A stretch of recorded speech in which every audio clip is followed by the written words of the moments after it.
My parents dropped a group message. We feel it's best if you step back for now. My aunt hit it with a thumbs up. I answered, got it. I'll respect that, and step back from the family fun as well. That night, I shut down my contribution. At 2:15 a.m., my phone started blowing up 89 missed calls by sunrise. My dad left a voicemail. What happened? The bank flagged it all. I simply replied, I'm honoring your decision. That was before they figured out everything else I had. Can you imagine your own family, the people who are supposed to have your back, telling you to step away from everything you've built with a group text? That's exactly what happened to me last month, and what followed was a reckoning they never saw coming. My name is Heather, I'm 32, and for years, I dedicated my life to my family's business. We're the Millers, and in Boston's financial circles, that name carries weight.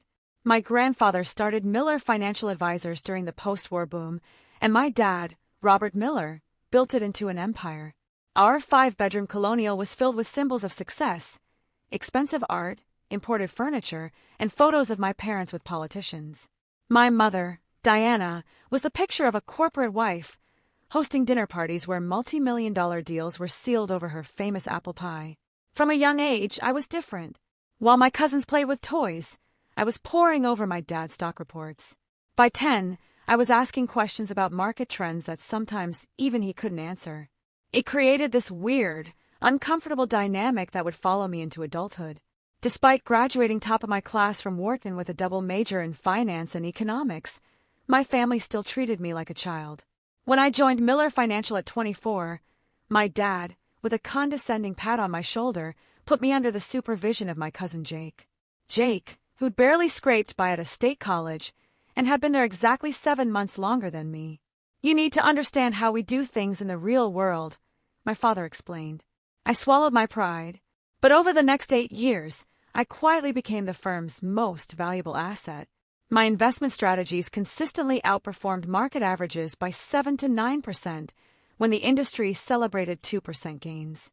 Clients specifically requested me, though my father would always take credit for my team's performance in board meetings. Separate from the business, we had a family fund, a $12 million pool for everything from new ventures to vacation homes. My personal contribution had grown to $4.2 million over the years, nearly 35% of the total. What they didn't know was that I'd been building my own separate investment portfolio since college. While they summered in the Hamptons, I was taking meetings with startup founders. While they bought luxury cars, I was buying minority stakes in emerging tech companies. Last Thanksgiving, my Uncle William toasted the Miller family business, where we all pull our weight and share the rewards equally. Everyone cheered, even though my division had generated 62% of the company's profits that quarter. I just smiled, raised my glass, and made a mental note: accelerate the exit strategy. Family meetings were a monthly ritual. I'd present detailed analyses, growth projections, only for Uncle Richard to interrupt with, "That's all very technical, but what does your father think?" Afterward, my mother would pull me aside, her advice well-meaning but so infantilizing. "Honey, men don't like women who sound too smart. You need to let your father and uncles feel important." My Aunt Patricia, the one who later gave the thumbs up to my exclusion, never worked a day in the business but sat on the board, receiving the same profit share as those of us working 60-hour weeks. She had a talent for taking credit for my ideas. 3 weeks after I presented a detailed European expansion plan that was tabled, she announced, "I've been thinking we should expand into Europe." The audacity! Only my cousin Amanda seemed to get it. Over lunch one day, she confided, "They do the same thing to me, but worse, because I don't have your financial skills to make them money. They just want me to marry someone useful." Despite all this, I remained loyal. I truly believe my contributions would eventually be recognized. I poured my talent into growing their wealth, all while quietly building my own safety net. By my 32nd birthday, my personal investments had quietly grown to $17 million, a fact I kept completely to myself. I bought a beautiful brownstone in Back Bay under an LLC, renovated the home office with state-of-the-art tech, and hired a small, loyal team working under strict NDAs, completely separate from the family business. I even secured patents for several financial algorithms I developed in my spare time. I never flaunted it. I drove a modest car, lived below my means, and showed up every day at Miller Financial, making money for people who didn't appreciate me. Some might call it strategic patience, others conflict avoidance. Either way, it was about to change. Last month, the quarterly planning meeting started like any other. The entire extended family gathered, my father at the head. I'd prepared a comprehensive presentation on a new strategy that could increase client returns by 12%. As I distributed my reports, Jake sauntered in, 15 minutes late, with just a coffee in his phone. "Sorry I'm late," he announced, not sounding sorry at all. "Just wrapping up a call with the Donovan account." The Donovan account was my client, but I'd asked Jake to sit in on one preliminary call while I finished these projections. My father beamed. "No problem, son. Client relationships always come first. Why don't you tell us how that's going before Heather starts with all her numbers?" Just like that, the first 20 minutes were devoted to Jake taking credit for my 6 months of work. I sat quietly, watching family members nod approvingly as he misrepresented my strategy. When it was finally my turn, I barely got through my second slide when Uncle Richard cleared his throat. "This all seems unnecessarily complicated," he said, his tone dismissive. "Our clients trust the Miller name because we keep things simple and reliable." Aunt Patricia nodded vigorously. "Exactly. All these algorithms and technical strategies just confuse people." I took a deep breath. "Actually, our client surveys indicate they're specifically coming to us for more sophisticated approaches. The market has changed, and if we don't adapt, we'll lose accounts to firms that are embracing these new methodologies." My father tapped his pen, a signal he was getting impatient. "Heather, theory is one thing, but we deal in practical realities here." "This isn't theory," I replied, trying to keep my voice even.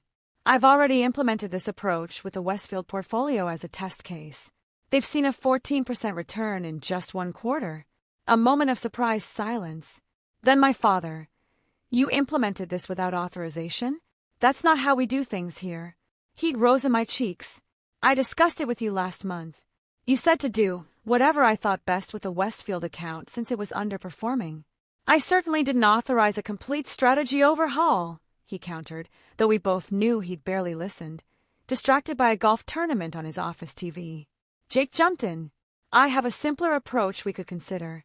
He had nothing prepared, no slides, no data, not even a notepad. Yet for the next 30 minutes, the family listened attentively as he repackaged ideas I had presented last year, conveniently missing the key components that would actually make them work. "Now, that's the kind of straightforward thinking clients expect from the Miller name," my father said proudly when Jake finished. "Let's develop Jake's approach for next quarter." After the meeting, I tried to speak with my father privately. "Dad, I'm concerned about the direction we're taking. Jake's strategy has significant gaps that could expose clients to unnecessary risk." My father, checking sports scores on his phone, barely looked up. "Heather, you're too caught up in the details. This business was built on relationships and instinct, not just numbers and charts. But the numbers and charts are what keep us compliant with regulations and actually growing client wealth." I pointed out. He finally looked up. "You know what your problem is? You've never trusted the family way of doing things. Always thinking your fancy degree makes you smarter than everyone else." I was stunned. "That's not true. I've dedicated my entire career to this family business." "And we appreciate that, sweetheart," he said dismissively. "But sometimes you need to remember that you're still learning how things work in the real world." I was 32 years old, managing over $300 million in client assets, with a track record that had helped double the firm's value in 8 years. And I was still learning.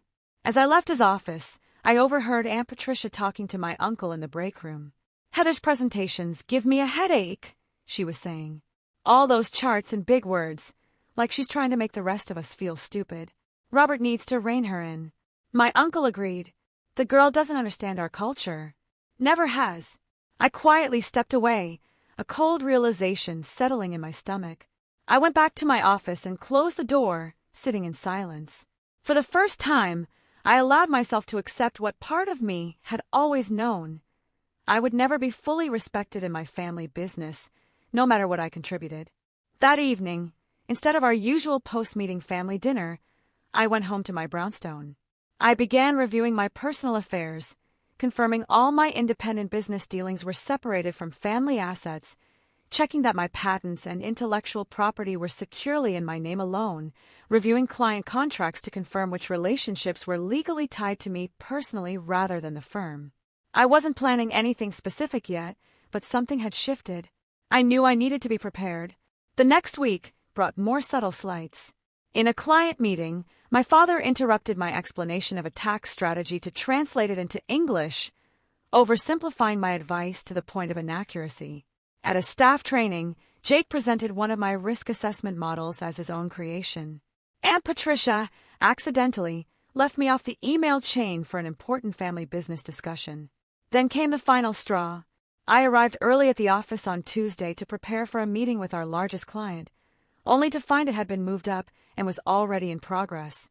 Through the glass walls, I saw my father, Jake, and 2 other family members sitting with clients I had worked with for years. I stood frozen, watching as they showed the client's presentation slides I had created. As the client nodded approvingly, my father and Jake exchanged congratulatory glances. Later that day, I discovered they had scheduled a strategic planning retreat for the following weekend at my uncle's lake house. Everyone in family leadership was invited, except me. That night, I sat in my home office until late, staring at my computer, but not really seeing it. Years of memories cycled through my mind. All the times my ideas had been dismissed, only to be celebrated when presented by someone else. All the extra hours I'd worked to prove my worth. All the growth I'd created for a family that would never see me as an equal. Enough! I whispered to the empty room. Whatever happened next, I was done being undervalued and overlooked.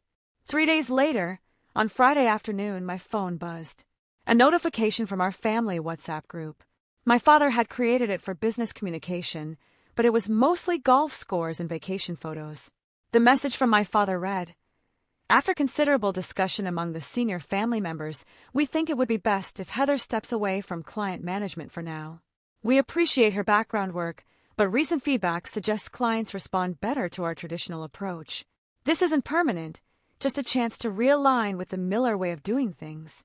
I stared at the screen as responses flooded in. My Uncle Richard, completely agree. Smart move. Aunt Patricia, thumbs up. Cousin Jake, happy to take over her accounts in the transition. My mother, we only want what's best for everyone. 2 other cousins added their own affirmative responses. No one objected. No one even asked what client feedback they were referring to, which was telling, since I managed our client satisfaction surveys and knew our numbers were excellent. I felt an odd sense of calm. After years of trying to prove my worth, after all the revenue I'd generated, after all the growth I'd created for them, this was what it came down to. A group text, removing me from my role without even the courtesy of a direct conversation. I waited exactly 17 minutes. During that time, several more supportive messages appeared from family members, including some who'd claimed to be on my side during office disagreements. Finally, I typed, "Understood. I'll respect that decision and step away from the family fund, too. Wishing everyone continued success." Short, professional, and containing a bombshell they didn't yet understand. I put my phone on silent, face down on my desk. Then I opened my laptop and logged into the banking portal for our family fund. As a major contributor and fund administrator, I had full access. The process was surprisingly simple. A few clicks to initiate the withdrawal of my entire contribution, $4.2 million plus the accurate portion of growth attributable to my investments, which added another $1.7 million. The system asked if I was sure. I was. Then I sent a formal email to our family attorney documenting my withdrawal, citing the section of our family agreement that allowed major contributors to exit with proper notice. I blind copied myself on a separate email account for records.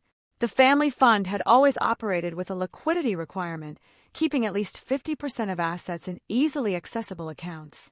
My withdrawal wouldn't bounce, but it would immediately and dramatically alter the fund's structure and capacity. Our banking alerts were set to notify all administrators of any transaction over $50,000. I was counting on the fact that most family members, enjoying their Friday evening, wouldn't check those notifications until much later. With that done, I sent another email to my private team, informing them of upcoming changes and setting a meeting for Monday morning. Then I went to my home safe and retrieved all the key documents I had carefully organized over the years. Copies of patents, client contracts with my personal service clauses, documentation of my independent business entities, and evidence of which investment strategies were legally mine rather than the firm's. I made myself a cup of tea and sat in my living room, looking out at the Boston skyline as dusk settled. Part of me felt a twinge of sadness at the bridge I was burning. These were, after all, the people I had grown up with, worked alongside, and tried to please my entire life. But a stronger part of me felt something else: liberation. The constant need to prove myself, to swallow slights, to watch less qualified people take credit for my work. It was over. Whatever happened next, I would no longer be the overlooked daughter trying to earn a seat at a table that had been designed to exclude me. My phone started buzzing around 7:03 p.m. I glanced at it once, seeing several WhatsApp notifications and texts, but I didn't read them. Instead, I turned on a movie I'd been wanting to watch, ordered my favorite takeout, and gave myself permission to enjoy my Friday evening. At exactly 10:47 p.m., my phone rang with my father's specific ringtone. I let it go to voicemail. He called again immediately, and again. On the fourth call, I turned my phone off completely. I slept surprisingly well that night. When I turned my phone back on at 7 a.m. Saturday morning, I had to wait several minutes for all the notifications to finish loading. 64 missed calls, 127 text messages, 43 WhatsApp messages, 17 voicemails. I made myself coffee before listening to any of them. The first voicemail, from 10:48 p.m. Heather, it's Dad. Call me immediately about this fund transfer. There must be some mistake.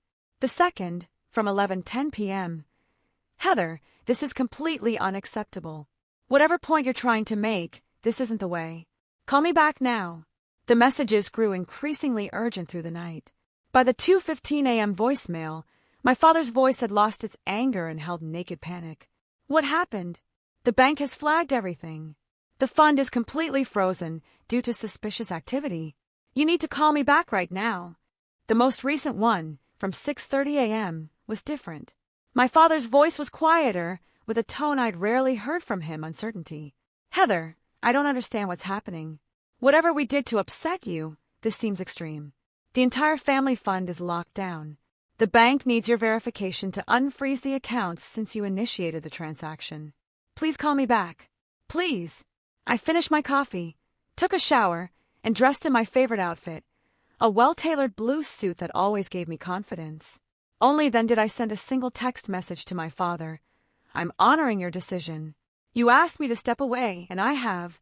I've withdrawn my personal contribution, as allowed under Section 7.3 of the Family Fund Agreement. The bank freeze is standard procedure for large transactions and will resolve once they complete their verification process. I've already submitted my documentation to them. Within seconds, my phone rang. I declined the call. Then I sent one more text. I'll be available to discuss this on Monday at 9 a.m. at my home office. The address has been emailed to you. Then I turned off notifications and prepared to enjoy my weekend, knowing that across town, my family was just beginning to realize what I had done, and that it was only the start. What I didn't tell my family was that I had a friend at the bank. Not in any improper way, nothing that would violate banking regulations. But Sandra and I had gone to college together, and she now worked as a senior manager at the institution handling our family fund. She couldn't share specific information, but she did call me Saturday afternoon. Your family is creating quite a scene, she said, a hint of amusement in her voice.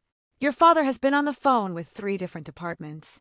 Your uncle showed up in person and demanded to speak with the president of the bank. I'm sorry about that, I replied. Don't be, Sandra said. From what I can tell, everything you did was completely by the book. The freeze is just standard protocol when a significant percentage of a large fund is withdrawn suddenly. It's an anti-fraud measure. I know, I said, and I've already submitted all the documentation showing I'm entitled to those funds. Which is why it should be resolved by Monday, she confirmed. Though I doubt that will calm them down in the meantime. She wasn't wrong. Through various notifications that kept appearing despite my efforts to mute them, I caught glimpses of the family meltdown. My phone would light up with preview snippets. Uncle Richard. This is sabotage. She can't just. Aunt Patricia, I always said she was too emotional to, Cousin Jake. What about the Henderson deal? We were counting on that. My mother. Heather, honey, please just talk to us. We can fix. By Saturday evening, the tone had shifted from outrage to desperation. The family had apparently begun to understand the full implications of my withdrawal. The Henderson deal Jake mentioned was a $20 million commercial real estate project the family had been planning to invest in. The fund would have provided the down payment, with financing covering the rest. Without my portion, they were now significantly short, and the bank freeze meant they couldn't access even the remaining funds in time to save the deal. 6 months of work and a potential $3 million profit were evaporating. My cousin Amanda was the only one who sent a different kind of message. Good for you. They never appreciated what you brought to the table. Want to get coffee next week? I actually smiled at that one and sent back a simple yes. Saturday night brought a new wave of calls and messages. This time, it wasn't just family members. Clients had apparently begun to hear rumors and were concerned about their accounts. My father had given out my personal cell number, suggesting people contact me directly about the temporary technical issue with some accounts. This crossed a line, involving outside clients in a family dispute. Unacceptable. I spent 2 hours sending carefully worded reassurances to clients, clarifying that their individual investment accounts were completely separate from the family fund and entirely unaffected. I also noted that I would be happy to discuss their portfolios directly on Monday if they had any concerns. I was careful not to disparage the family business or give any indication of the internal conflict. These were relationships I had built over years, and regardless of what was happening with my family, I maintained my professional ethics. Around midnight, our family attorney, Jonathan, called. Unlike the others, he was calm and measured. Heather, I've reviewed your withdrawal documentation, and everything appears to be in order legally. However, the timing and manner of this action have created significant challenges for the family operations. I understand that, I replied, but as you've confirmed, I've acted within my rights. He paused. Your father has asked me to propose an immediate restoration of the funds, with a renegotiated leadership role for you within the company. I appreciate the offer, I said, but I'm not making any decisions right now. I'm happy to discuss options on Monday morning. Another pause. He's also mentioned the possibility of legal action regarding intellectual property and client relationships. Now it was my turn to pause. This was a weak threat, and Jonathan knew it. All of my patents and proprietary strategies are registered in my name personally, not the company's. As for client relationships, I'm sure you've reviewed the contracts and noticed the personal service clauses in many of them. But again, I'm happy to discuss all of this on Monday. He sighed. I'll relay your position. For what it's worth, I've advised against any legal posturing. It wouldn't serve anyone's interests. I agree, I said. Good night, Jonathan. By Sunday morning, the family strategy had shifted again. Now came the emotional appeals. My mother left a tearful voicemail about family loyalty and how my grandfather would be disappointed. My Aunt Patricia, who had given the thumbs up to push me out, now sent a long message about how she had always admired my business acumen and felt we needed to support each other as women in finance. Uncle Richard tried a different approach, sending a gruff text, suggesting I was overreacting to standard business restructuring and needed to get over my hurt feelings for the good of the family. I prepared for Monday's meeting, meticulously organizing all my documentation and planning my talking points. I wasn't interested in revenge or drama. I simply wanted recognition of my value and respect for my contributions. Sunday night, my home security system alerted me to someone at my door. Through the camera, I saw my father standing there, looking uncharacteristically disheveled. His normally perfectly pressed shirt was wrinkled, and he seemed to have aged years in 2 days. I considered not answering, sticking to my Monday morning timeline, but something in his defeated posture moved me. I opened the door, but didn't invite him in. Heather, he said, his voice strained. The Henderson deal falls through tomorrow at 9 a.m. if we don't have the funds. It's $3 million down the drain. I looked at him steadily. That sounds like a business problem that needs a business solution. What does that mean? He asked. It means I'm willing to help if we're talking business, not family emotions. 9 a.m. tomorrow, at my home office as arranged. Bring whoever you want from the family leadership. He looked like he wanted to say more, to push for an immediate resolution, but something in my expression must have told him it would be useless. 9 a.m., he confirmed, then turned and walked back to his car. I closed the door and leaned against it, taking a deep breath. For perhaps the first time in my professional life, my father had come to me in need, rather than the other way around. Tomorrow would be a new kind of family meeting, one where I set the terms. I slept fitfully that night, waking several times to check the security system. Part of me worried that more family members might show up, but the house remained quiet. By 6 a.m., I was up and preparing. I set up my dining room as a conference space, with copies of relevant documents at each seat. I made coffee and arranged a tray of pastries, a professional touch that also gave me something normal to focus on. At 8:30, my security system alerted me again. They were early. Through the camera, I saw not just my father, but also Uncle Richard, Aunt Patricia, Cousin Jake, and our attorney, Jonathan. The family had brought their full leadership contingent. Good. I was ready for all of them. At precisely 8:59, I opened my front door. My father stood at the front of the group, with the others arranged behind him like some sort of family business army. Their expressions ranged from my father's tense determination to Jake's poorly concealed hostility to Aunt Patricia's sudden attempt at warmth. "Come in," I said, simply stepping aside. They filed into my home, some of them looking around with obvious surprise at my tastefully appointed brownstone. I had never invited family to my personal space before, and I could see them reassessing things as they noted the original artwork and high-end furnishings. "The dining room is set up for our meeting," I directed, leading them through the hallway. As they took seats around my table, I remained standing at the head, a position my father typically occupied in family meetings. He noticed this immediately, but said nothing as he took a chair to my right. "Coffee," I offered, maintaining a professional demeanor. A few mumbled acceptances, and I calmly poured cups before taking my place at the head of the table. The silence stretched for a moment before my father cleared his throat. "Heather, we're here to resolve this situation quickly. The Henderson deal." I raised my hand, cutting him off, a gesture he had used countless times on me. "Before we discuss any specific deals, we need to address the larger situation. I've withdrawn my contribution from the family fund, as is my right. The bank has confirmed the transaction is proper, and the freeze should be lifted by noon today." "This is ridiculous," Uncle Richard burst out. "You're holding the family hostage over what? A bruised ego because we suggested you take a different role." I turned to him with a calm I didn't entirely feel.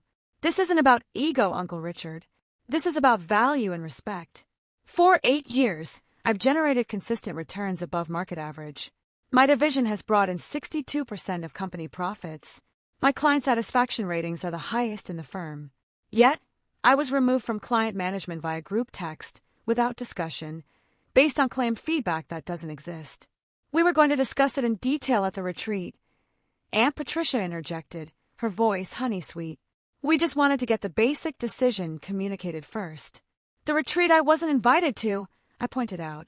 "That was an oversight," my father said quickly. Jake snorted. "Come on, Heather. You're making a mountain out of a molehill. So you got your feelings hurt. Did you have to blow up a major deal over it?" I turned to Jake, maintaining my composure. "I didn't blow up anything. I simply withdrew my personal contribution, which happened to be a larger percentage than anyone anticipated. That reveals the real problem here. You've all been taking my contribution for granted, both financially and professionally." My father leaned forward. "Whatever mistakes we've made, and I admit there may have been some, this response is disproportionate. You've put a $3 million deal in jeopardy. A deal that apparently couldn't happen without my money, yet I wasn't consulted on," I noted. Jonathan, our attorney, spoke up for the first time. "Perhaps we could focus on immediate solutions first, then address the longer-term concerns afterward. The Henderson deadline is the most time-sensitive issue." I nodded. "That's reasonable. I'm prepared to wire $5 million to the family fund this morning, sufficient to cover the Henderson down payment with a buffer." Everyone started talking at once, relief evident in their voices, until I raised my hand again. "But this will be structured as a loan from my personal holdings to the family fund, with standard market interest rates and specific repayment terms. Jonathan can draw up the paperwork immediately." The relief around the table faltered. "A loan?" my father asked. "You're going to charge your own family interest?" "This is a business transaction," I replied evenly, "which is how you've always insisted we approach things at Miller Financial. I'm offering market rate financing on extremely short notice to save a valuable deal. Any other lender would charge significantly higher rates given the time constraints." Jonathan nodded reluctantly. "She's right. It's actually quite a reasonable offer under the circumstances." My uncle's face had turned an alarming shade of red. "This is extortion." "No," I corrected. "This is negotiation. The alternative is to let the Henderson deal fall through, which serves no one's interests." My father studied me for a long moment. I could see the calculations happening behind his eyes, weighing pride against practicality, emotion against business. "Fine," he finally said. "Jonathan, draw up the loan agreement. But Heather, after this, we expect you to return to your role at the company and reinvest in the family fund. We can discuss a more appropriate leadership position for you." I shook my head. "That's not on the table today. The loan for the Henderson deal is a separate matter. My future involvement with Miller Financial and the family fund will require a completely new agreement." Aunt Patricia leaned toward me, her voice dropping to what she probably thought was a sympathetic tone. "Heather, dear, I understand you're upset. We all say and do things in the heat of the moment, but we're family." "Yes, we are," I agreed. "And families should treat each other with respect." The group message asking me to step away made it clear how much my contributions are valued. "That was poorly handled," my father admitted. "I take responsibility for that, but surely we can move past a single communication mistake." "It wasn't a mistake," I said quietly. "It was a symptom of a pattern that's existed for years. My ideas are dismissed until someone else presents them. My achievements are attributed to team effort, while others are celebrated individually. My professional judgment is questioned despite consistent results." I looked around the table.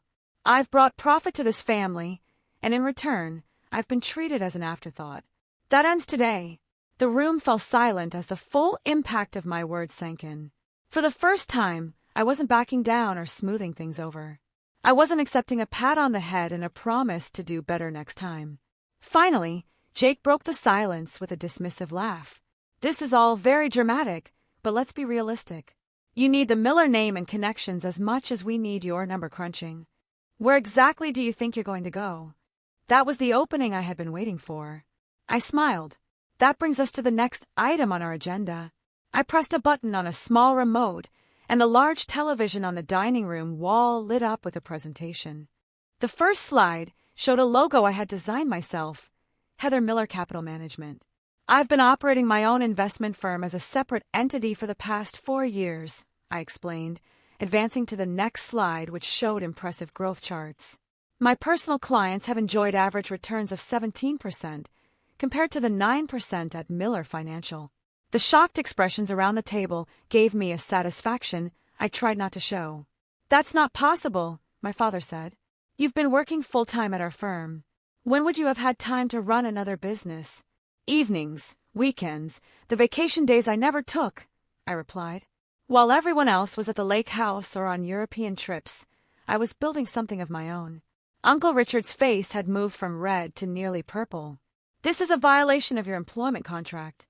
You can't compete with the family business." I slid a document across the table to Jonathan. "My employment contract specifically allows for personal investment activities as long as they don't directly solicit Miller Financial clients. I've adhered to that completely." Jonathan skimmed the document and gave a reluctant nod. "She's technically correct. The clause was intended to cover personal stock trading, but it's broadly worded." I advanced to the next slide, showing a list of patents. "I also hold 7 patents for financial algorithms and trading systems, all registered to me personally, not Miller Financial." "Those were developed while you worked for us," my father argued, though uncertainty had crept into his voice. "They were developed on my own time, using my own resources," I corrected. "I've maintained meticulous documentation to establish that the patents are legally mine." The next slide showed a client list, a modest but impressive collection of names, none of whom were current Miller Financial clients. "I've built relationships with 27 high-net-worth clients, completely separate from our family business," I continued. Their combined assets under my management total just over $400 million. Jake let out a low whistle despite himself. Furthermore, I said, moving to another slide, 17 current Miller Financial clients have personal service agreements with me specifically. I handed copies of these contracts to Jonathan. These agreements include clauses stating that if I leave the firm, they have the option to transfer their accounts to follow me. Jonathan reviewed the documents with growing concern. These are standard personal service provisions. Many high-end clients insist on them to ensure continuity with their preferred advisor. My father looked stricken. How many of our clients have these agreements? Clients representing approximately $230 million in assets. I replied evenly. The room fell silent again as everyone processed the implications. Not only had I built a successful separate business, but I could potentially take a significant portion of Miller Financial's client base with me if I left. When did you plan all this? My aunt asked, her false warmth completely gone now. I didn't plan it as a strategy against the family, I said honestly. I started building my separate business because I realized years ago that no matter what I contributed, I would never be fully respected at Miller Financial. It was self-preservation, not sabotage. I advanced to one final slide, showing a comparison between Miller Financial's performance and my own firm's results over the past 4 years. The difference was stark. I'm not sharing this to hurt anyone, I said, softening my tone slightly. I'm sharing it to demonstrate that I've earned the right to be taken seriously. I'm not asking for special treatment. I'm asking for the recognition my results deserve. My father stared at the screen, then back at me. For the first time in my professional life, I saw something new in his eyes. Respect, tinged with regret. What do you want, Heather? He asked quietly.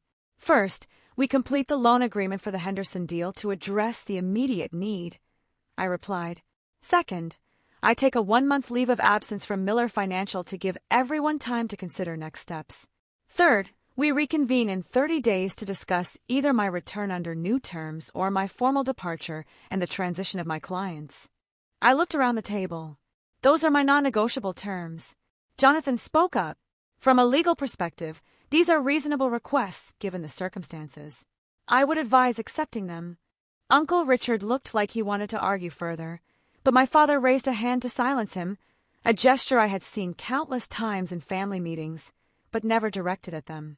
Jonathan will draw up the loan agreement immediately and will formalize your leave of absence today.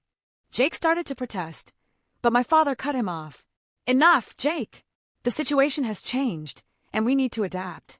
As Jonathan began drafting the loan document on his laptop, an uncomfortable silence fell over the room. I could see various family members processing the new reality, a reality where I held significant power they hadn't known existed. Aunt Patricia, ever the political weather vane, was the first to adjust her approach. Heather, I've always said you were the most talented financial mind in the family. I look forward to seeing what role you might take when you return. The insincerity was almost comical, but I simply nodded politely. Within an hour, the loan agreement was finalized. I signed the document, and the transfer was initiated immediately. The Henderson deal would proceed, saving the family from an embarrassing and costly failure. As everyone prepared to leave, my father lingered behind. When we were alone, he looked around my home with new eyes, taking in the success I had built independently. I underestimated you, he said finally. I've been doing it your entire life, haven't I? I didn't answer directly. The family meeting in 30 days will be an opportunity for a fresh start, one way or another. He nodded, looking suddenly older and very tired. For what it's worth, I'm proud of you, even if I haven't shown it. Thank you, I said and meant it. But I needed that recognition years ago, not after I forced your hand. He nodded again, accepting the truth of my words, then turned to leave. At the door, he paused. Your grandfather would have been impressed. He valued results and determination above everything else. After everyone left, I sat alone in my dining room, looking at the remnants of the meeting. Coffee cups, scattered papers, the lingering tension in the air. 4 years, I had imagined a confrontation where I finally stood up for myself. But the reality had been both more clinical and more emotional than I had anticipated. I wasn't naive enough to think one meeting had solved everything. The next 30 days would be a critical period of adjustment for everyone, myself included. But for the first time in my professional life, I had negotiated from a position of strength, rather than hoping for recognition that never came. Whatever happened next, the dynamics had been permanently altered. I had finally claimed my own value, and no one, not even my father, could dismiss it any longer. The 30 days of my leave passed more quickly than I expected. I focused on my independent business, working with my small team to prepare for any outcome of the upcoming family meeting. If we needed to absorb transferred clients from Miller Financial, we had systems in place. If we were to create some new hybrid arrangement with the family business, we had proposals ready. I also took time for myself, hiking in the White Mountains on weekends, having dinners with non-family friends, and even dating a bit, something I had neglected while building my parallel career. There was a lightness to my days that had been missing for years. The weight of constantly seeking approval lifted from my shoulders. My cousin Amanda and I met for coffee several times. Away from the family dynamics, she shared her own frustrations and aspirations. She had an architectural degree she'd never been allowed to use, as the family had pushed her into the marketing department. "Watching you stand up to them gave me courage," she told me. "I've started interviewing with design firms. I haven't told anyone else yet. They'll try to talk you out of it," I warned. She smiled. "I know, but I've seen what's possible now." I receive occasional updates from Jonathan about the family business. The loan had saved the Henderson deal, which was proceeding smoothly. My father had implemented some of my proposed strategies with positive early results. Several family members had been making overtures through Jonathan, testing the waters for the upcoming meeting. When the day finally arrived, I chose a neutral location, a private room at an upscale Boston restaurant, rather than either my home or the family offices. I arrived early to ensure the setup was as I wanted, a round table rather than a rectangular one, eliminating the head position my father traditionally occupied. They arrived as a group again, but the energy was different. Gone was the confrontational stance from our last meeting. My father led with a subdued confidence.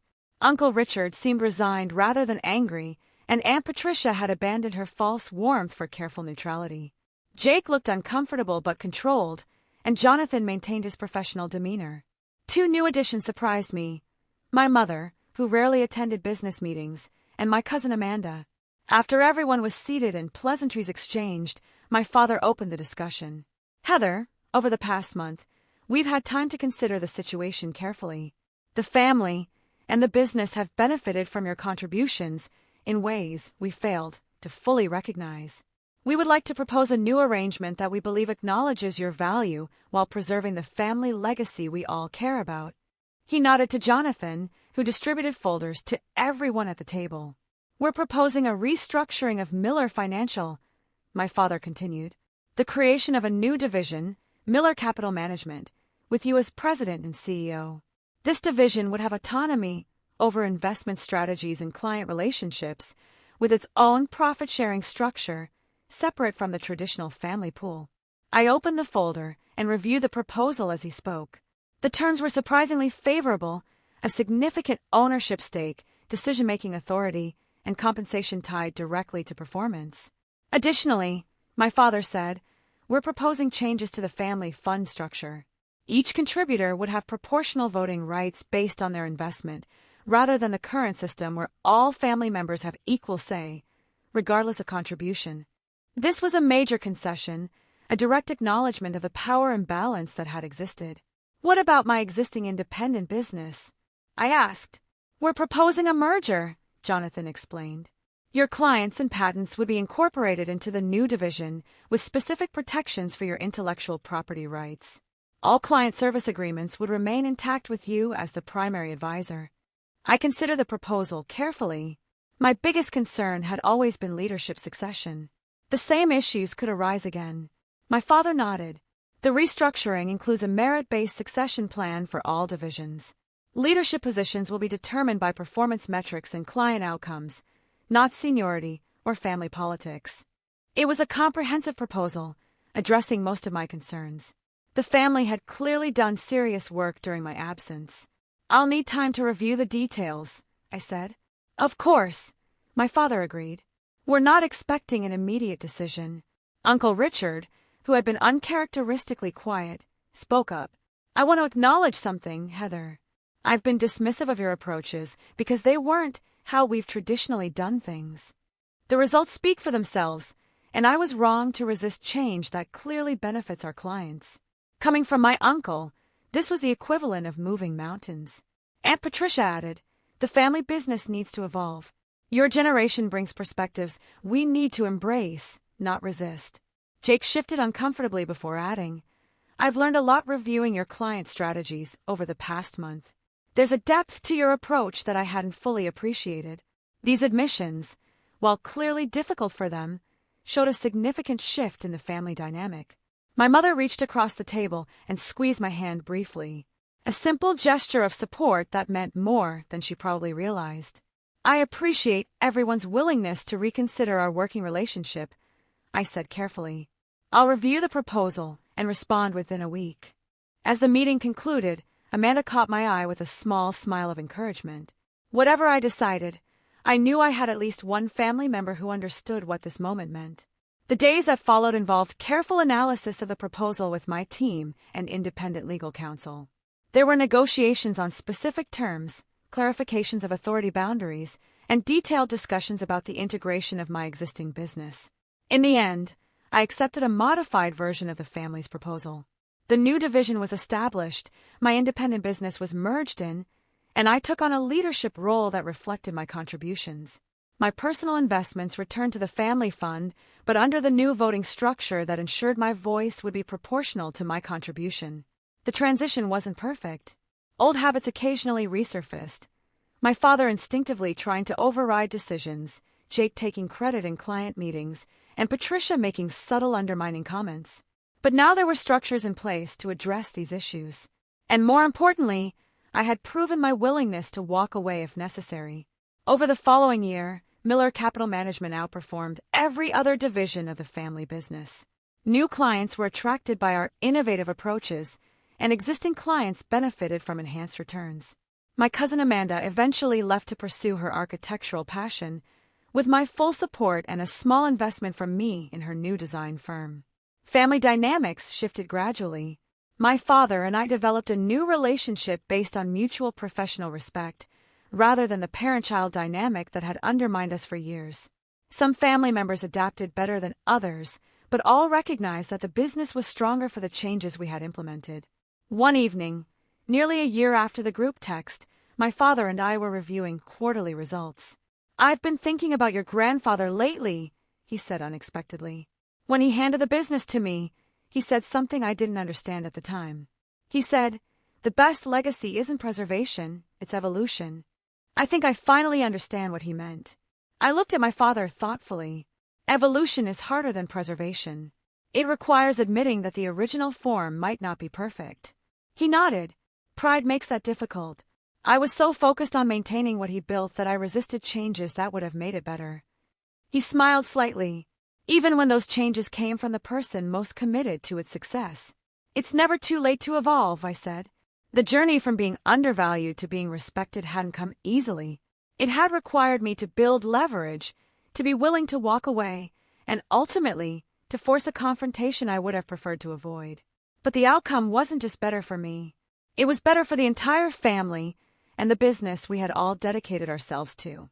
The most valuable lesson wasn't about finance or business strategy. It was simpler and more universal. Respect isn't given freely. It must sometimes be claimed. Worth isn't determined by others' recognition of it, but by your own knowledge of your value and your willingness to stand firm in that knowledge. Have you ever had to take a dramatic stand to make people recognize your value? I'd love to hear your stories in the comments below. Thanks for watching.